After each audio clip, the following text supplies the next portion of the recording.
Olá, concurseira, olá, concurseiro, tudo bem? Vamos dar sequência aos temas de direito constitucional. Este é o encontro de número 12, estamos falando sobre o Poder Judiciário com as suas vedações. Na aula passada, você bem se recorda, falamos que aos juízes é vedado exercer, ainda que em disponibilidade, outro cargo ou função, salvo uma de magistério, né? Então ele, juiz, já compreendemos, pode, no âmbito do poder público, ter apenas um outro cargo ou função de professor, mesmo que haja tempo, mesmo que ele esteja em disponibilidade. Ele também não pode receber a qualquer título ou pretexto, custas ou participação em processo, evidente, né? Compreendemos o porquê disso também. E ele também não pode dedicar-se à atividade político-partidária. Já sabemos por quê. O inciso 4º, olha, o inciso 4º, assim, eu acho muito curioso, né? Eu te confesso que eu tenho muito uma bronca com o inciso 4º, porque eu olho e falo, tá, mas não é possível que alguém teve que escrever esse negócio na Constituição. Aí está escrito que o juiz não pode receber a qualquer título ou pretexto auxílios ou contribuições de pessoas físicas, entidades públicas ou privadas, ressalvadas as exceções previstas em lei.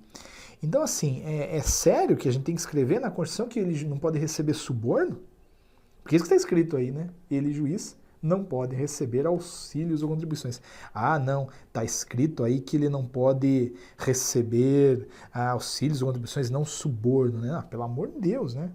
Pelo amor de Deus. É evidente que ele não pode receber auxílio ou contribuição. Não pode receber suborno, né? Agora, ao contrário das três primeiras, esta daqui tem uma certa exceção, não é absoluta, porque está aí ressalvadas as exceções previstas em lei. Então, perceba que uma lei pode criar situações nas quais um agrado, um mimo, um carinho, um afago, um aconchego poderá ser feito ao juiz. Por exemplo, um bem assim, sem valor, né, especial, tipo, olha, seu juiz, adorei aquela lição que você deu no meu processo, trouxe um cartão postal da minha cidade para você.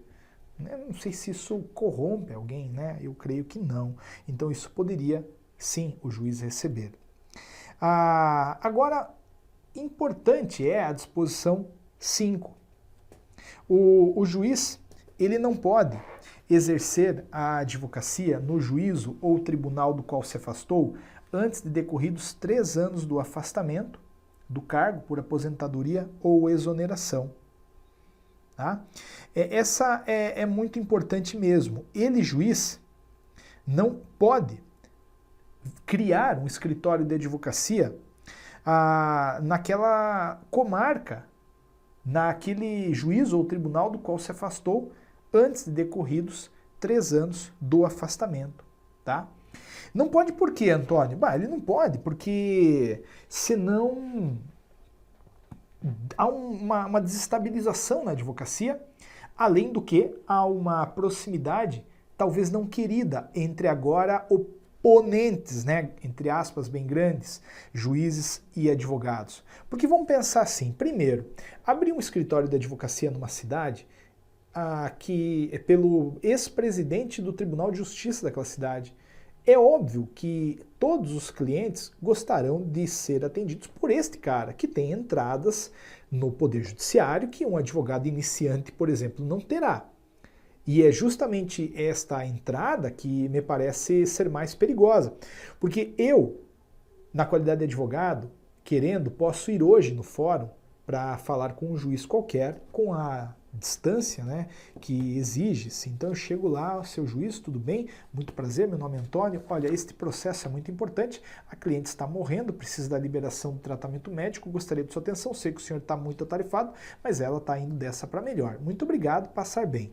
Agora, o advogado que era presidente de tribunal, acho que o cara vai, ele nem vai, ele liga, né? Hoje em dia nem liga, manda lá um WhatsApp, manda ainda coloca lá um kkkk no final do WhatsApp, né? Então não pode o juiz exercer a advocacia no juízo ou tribunal do qual se afastou antes de decorridos 3 anos do afastamento do cargo por aposentadoria ou exoneração. Tá? Mas vejam que coisa interessante. Esta proibição, esta vedação, já não incide de maneira absoluta como a 1, 2 e 3 incidem. Porque aqui eu não estou dizendo que o cara não pode ser advogado, né? Não estou falando que ele só não pode advogar no juízo ou tribunal do qual se afastou. Tá? Cuidado, então. Cuidado com esse negócio. Estas são as vedações que incidem aí para os juízes, tá? O próximo artigo, ele, assim, é um artigo de leitura, tá? Esse 96, ele é bem de leitura, como também o 98 e o 99 são. A gente vai agora enfrentar a autonomia do Poder Judiciário, a independência dele. Ele é livre, o Judiciário. E essa liberdade se traduz, além daquela independência que pauta os poderes, prevista lá no artigo 2º, que a gente ainda vai analisar, mas ela também decorre, essa independência, dessa capacidade de auto-organização que os tribunais têm. E é justamente isso que a gente vai ver aqui agora. Os tribunais têm capacidade de se auto-organizar. Quem escolhe, por exemplo, o presidente do TJ de Minas não é o governador, é o próprio judiciário. Quem vai fazer o regimento interno do judiciário de Minas não é o legislativo, é o judiciário. Aí a gente tem a autonomia dele. Veja lá que lindo. Compete privativamente aos tribunais. Eleger seus órgãos diretivos, né, e elaborar seus regimentos internos, com observância das normas de processo e das garantias processuais das partes, dispondo sobre a competência e o funcionamento dos respectivos órgãos jurisdicionais e administrativos. Tá? Toma muito cuidado com esse negócio. É o juiz, é o tribunal, então, melhor dizendo, que se auto-organiza. Tá?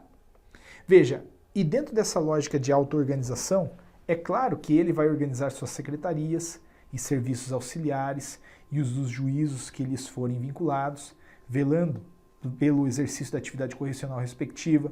Ele vai prover, na forma prevista nesta Constituição, os cargos de juiz de carreira da respectiva jurisdição. Então, quem vai fazer o concurso ali de juiz, né, é o próprio tribunal. Ele vai propor a criação de novas varas judiciárias. Ele vai prover por concurso público de provas ou de provas e títulos os cargos necessários à administração da justiça e vai conceder as licenças, as férias e os outros afastamentos a seus membros e aos juízes e servidores que lhes forem imediatamente vinculados. Tá?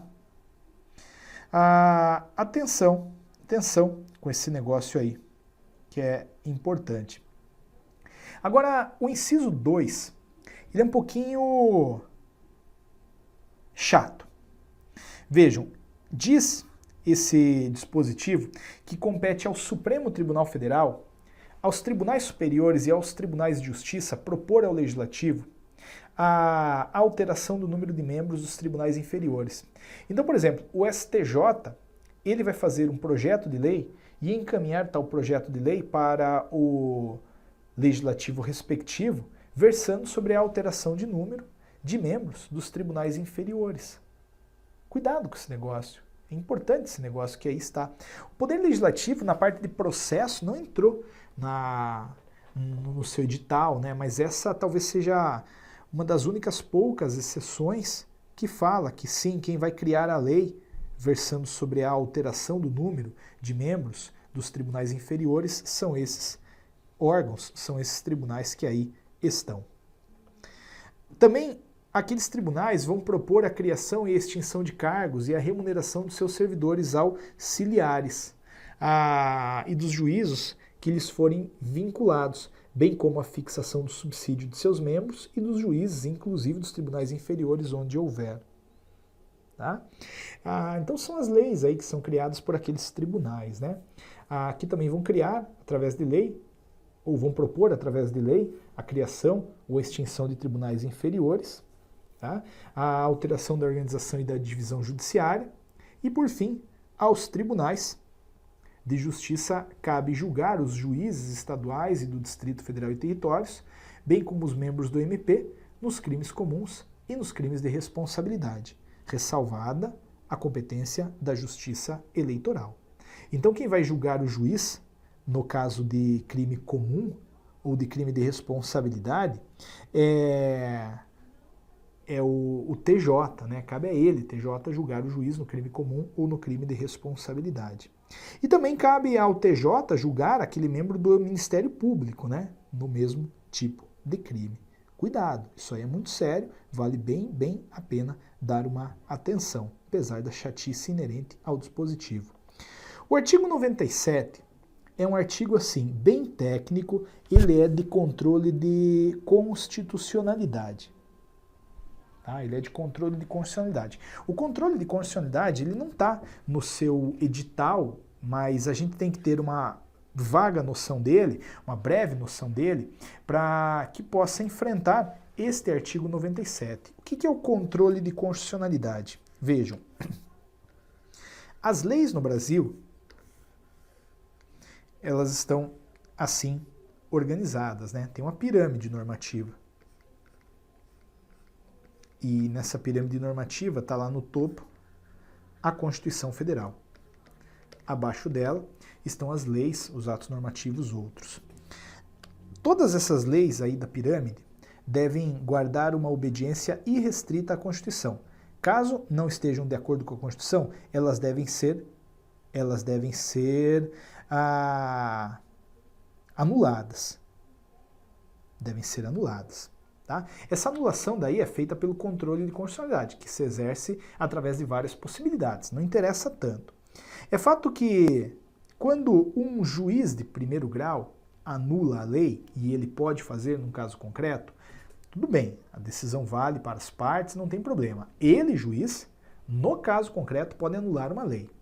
Mas a decisão pode ser combatida, pode ser recorrida, pode ser revertida por um tribunal. E aí, no âmbito dos tribunais, essa declaração de inconstitucionalidade obedece a uma regra específica, que é a regra do artigo 97. Então, quer dizer que somente pelo voto da maioria absoluta de seus membros, ou então dos membros do respectivo órgão especial, poderão os tribunais declarar a inconstitucionalidade de lei ou ato normativo do poder público. Então, se de um lado o juiz de primeiro grau pode declarar sozinho a inconstitucionalidade da lei ou do ato normativo, quando a gente chega no tribunal, a gente tem que reunir todo mundo e pela decisão de mais da metade dos membros daquele tribunal ou mais da metade do órgão especial, aí a gente pode declarar a inconstitucionalidade. Tá? Então, tentando trazer aí a discussão para um exemplo numérico, né? Vamos pensar. O meu tribunal, ele tem no total, ele tem no plenário, né, 100 desembargadores. Vou colocar 101, né, número ímpar, mais sensato num tribunal. Tem 101 desembargadores. Bom, pelo número acima de 25, você sabe que pode ser criado um órgão especial. Um órgão especial que terá 25 membros. Então, quer dizer, a decisão de inconstitucionalidade será feita ou por mais da metade do total, ou por mais da metade do órgão especial. Quer dizer, se a gente não tiver delegado isso para o órgão especial, se o plenário não tiver passado esta atribuição para o órgão especial, a gente vai ter que reunir aqui os 101 e aí a decisão será dada por, no mínimo, 51. Concorda comigo? 101 divididos por 2 dá 50,5. Mais da metade disso é 51. Agora, vamos pensar no órgão especial. Vamos pensar que houve, sim, uma atribuição delegada para o órgão especial, né, diretamente do plenário. O plenário falou, não, a gente não quer declarar inconstitucionalidade de leis, não. Passa isso para o órgão especial, é melhor, é legal. Bom, considerando que estão 25 neste órgão especial, e que 25 divididos por 2 dá 12,5, a decisão teria que ser dada aqui por 13. Então, no âmbito do tribunal, a declaração de inconstitucionalidade é feita ou por mais da metade do total ou por mais da metade do órgão especial. O que vai definir plenário, né, total ou órgão especial, aí vai ser a realidade de cada tribunal, não interessa isso para a prova. Para a prova, você vai levar a regra, né, que diz que somente pelo voto da maioria absoluta de seus membros, ou dos membros do respectivo órgão especial, poderão os tribunais declarar a inconstitucionalidade de lei ou então de ato normativo do poder público. Você, por favor, tome muito cuidado com esse quórum aí, maioria absoluta. Não é maioria simples, tá? É maioria absoluta do total ou então do órgão especial. Ótimo. O artigo 98 é um daqueles que eu também disse para você que seria um pouquinho, talvez, chato, né? É um de leitura, vamos dar uma enfrentada nele. A União, no Distrito Federal e nos territórios, e os estados criarão o quê? Juizados especiais. Você já ouviu falar de juizado especial, né? Então, a União é quem vai criá-los no âmbito do Distrito Federal e dos territórios. Juizados especiais que serão providos por juízes togados ou togados e leigos. Então, quer dizer, nesse juizado especial pode ter juiz de direito, né, que é o juiz que a gente chama aí de togado, ou aquele juiz leigo, que é um advogado, por exemplo, que exerce uma atividade conciliadora. Está bem, inclusive, colocado aí na frente do leigos, né? Juizados especiais providos por juízes togados ou togados e leigos, vírgula, competentes para a conciliação, vírgula, julgamento, e a execução de causas cíveis de menor complexidade e infrações penais de menor potencial ofensivo. Então, quer dizer, vai para juizado especial, aquela causa de pequeno valor, né? Até antigamente a gente chamava de juizado de pequenas causas, hoje não é juizado especial. Ou também vai aquele crime, aquela infração penal de menor potencial ofensivo. E neste juizado especial, nós empregaremos o procedimento oral e sumaríssimo, permitidos, nas hipóteses previstas em lei, a transação e o julgamento de recursos por turmas de juízes de primeiro grau. Então aí é uma composição específica do tribunal, né, no âmbito recursal, também acho que isso é demais para a prova. Mas além do juizado especial, a União vai organizar no Distrito Federal e nos territórios e os estados irão organizar justiça de paz remunerada, composta de cidadãos eleitos pelo voto direto, universal e secreto, com mandato de 4 anos e competência para, na forma da lei, celebrar casamentos, verificar de ofício ou em face de impugnação apresentada o processo de habilitação e exercer atribuições conciliatórias, sem caráter jurisdicional, além de outras previstas na legislação. Então quer dizer que também haverá, no âmbito do Poder Judiciário, a chamada Justiça de Paz, que faz o casamento, né? Então você quer casar lá versus alguém, um juiz de paz irá dar-lhe a bênção, não é bem a bênção, né, a palavra, ele vai casar você, vai perguntar lá, e aí, como é que você tá, tudo bem?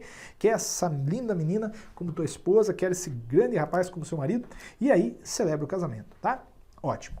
Agora, você lembra, a gente falou sobre isso já no começo do curso, né, falamos lá na aula, para ser mais exato, de número 3, que esse juiz de paz ele tem que ser eleito, e de fato está escrito aí, o juiz de paz é eleito pelo voto direto, universal e secreto, e tem que ter idade mínima de 21 anos. Eu faria essa ressalva aí, porque isso está lá no artigo 14, parágrafo 3º da Constituição. Ele não é eleito hoje por falta de uma regulamentação específica, mas que seja, está na Constituição, está na prova eventualmente. Parágrafo 1º diz que uma lei federal disporá sobre a criação de juizados especiais no âmbito da Justiça Federal. As custas e emolumentos serão destinados exclusivamente ao custeio dos serviços afetos às atividades específicas da Justiça. Então, assim, eu não posso, né, apesar de alguns estados terem dado uma pedalada aí nesse ponto, eu não posso pegar as custas que estão depositadas lá no Poder Judiciário e empregá-las na saúde. Ah, mas a saúde é legal. Eu também acho, mas uma coisa é uma coisa, outra coisa é outra coisa, né? Custas e emolumentos serão destinados exclusivamente ao custeio dos serviços afetos às atividades específicas da Justiça. Então, vou construir fórum, melhorar os serviços e assim por diante. Eis o artigo 98. O 99 versa sobre a autonomia administrativa e principalmente financeira do Poder Judiciário. Tome bastante cuidado, esse é um dos mais chatos também. Veja, tem 3 artigos chatos, o 96, 98 e 99. Esses são os piores do tema, tá? O 99 vem com essa pegada agora de autonomia administrativa e, como eu disse, principalmente financeira, dizendo que ao Poder Judiciário é assegurada a autonomia administrativa e financeira e os tribunais elaborarão suas propostas orçamentárias dentro dos limites estipulados conjuntamente com os demais poderes na LDO, na Lei de Diretrizes Orçamentárias. Então, beleza. O Judiciário é quem vai decidir como vai gastar o seu dinheiro. Assim como o Legislativo vai decidir como vai gastar o seu dinheiro, assim como o Executivo vai decidir como vai gastar o seu dinheiro. É claro que a definição dessa proposta orçamentária é feita dentro dos limites colocados aí na Lei de Diretrizes Orçamentárias. Então tem um limite, né? E a gente vai escolher dentro desse limite como vai guardar as coisas, como vai fazer aí o gasto do dinheiro. Agora, o encaminhamento das propostas de orçamento, ouvidos os outros tribunais interessados, compete no âmbito da União, aos presidentes do Supremo Tribunal Federal e dos tribunais superiores, com a aprovação dos respectivos tribunais.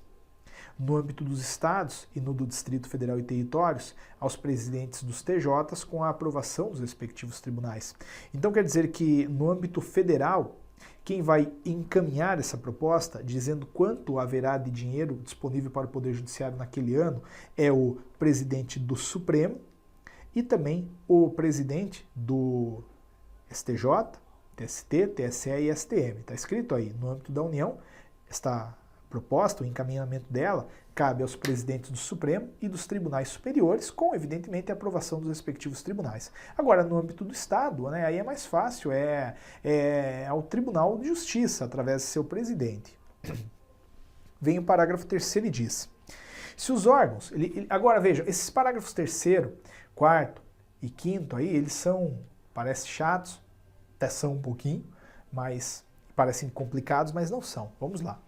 Se os órgãos referidos no parágrafo 2º não encaminharem as respectivas propostas orçamentárias dentro do prazo estabelecido na LDO, o Poder Executivo considerará, para fins de consolidação da proposta orçamentária anual, os valores aprovados na lei orçamentária vigente, ajustados de acordo com os limites estipulados na forma do parágrafo 1º deste artigo.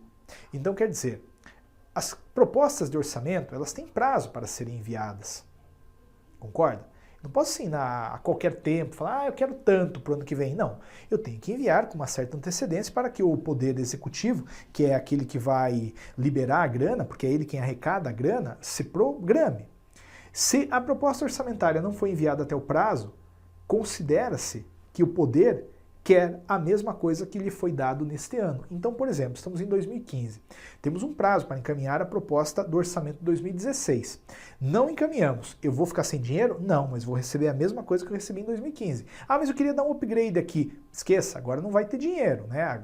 Dormir no ponto, o negócio não funciona, né? Eis o parágrafo 3º. Tá, parágrafo 4º. Se as propostas orçamentárias de que trata este artigo forem encaminhadas em desacordo com os limites estipulados na forma do parágrafo 1º, o Poder Executivo procederá aos ajustes necessários para fins de consolidação da proposta orçamentária anual.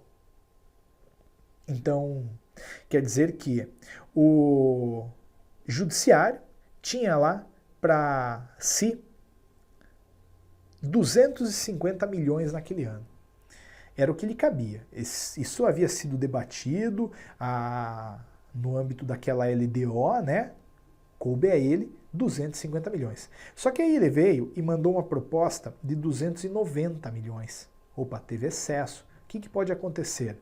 Se as propostas orçamentárias de que trata este artigo forem encaminhadas em desacordo com os limites estipulados na forma do parágrafo 1º, o Poder Executivo procederá aos ajustes necessários para fins de consolidação da proposta orçamentária anual. Quer dizer, o Poder Executivo vai, cortar o excesso, falar, não dá, né? 290 não dá, vou te pagar 250, os 40 milhões vai, enfim, esquecendo.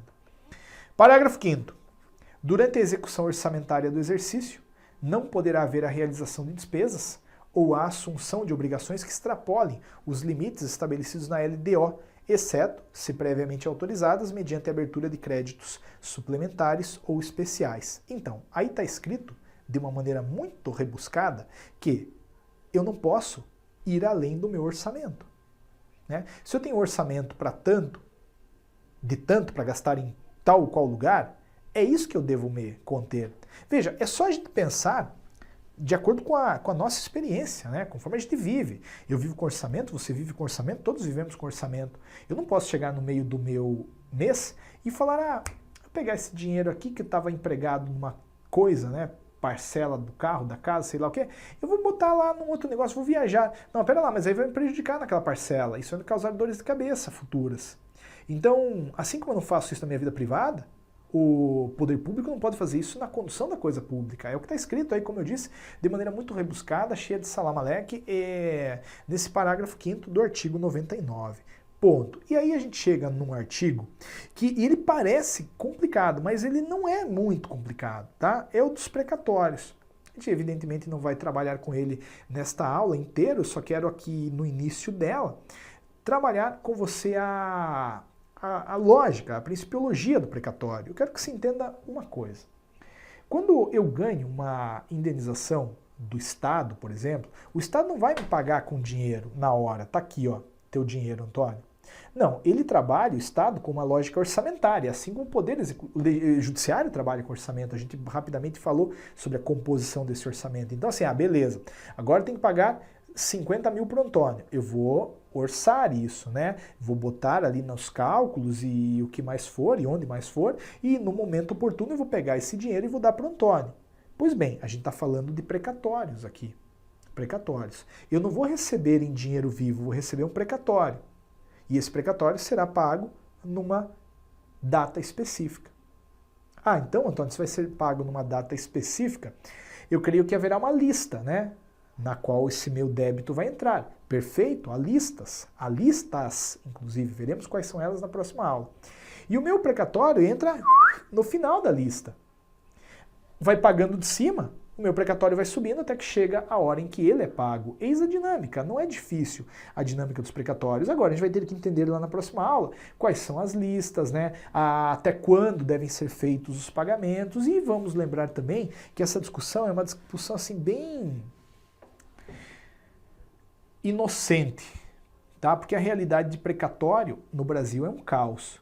É um caos, mas a gente vai ser inocente e vai entender o que diz a Constituição, porque é a inocência da Constituição que vai cair na prova. Depois eu te explico melhor esse negócio de inocência, tá? Obrigado, um grande abraço, nos vemos lá na aula de número 13, que vai iniciar com esse tema precatório e possivelmente encerrar o Poder Judiciário. Um grande abraço, até lá.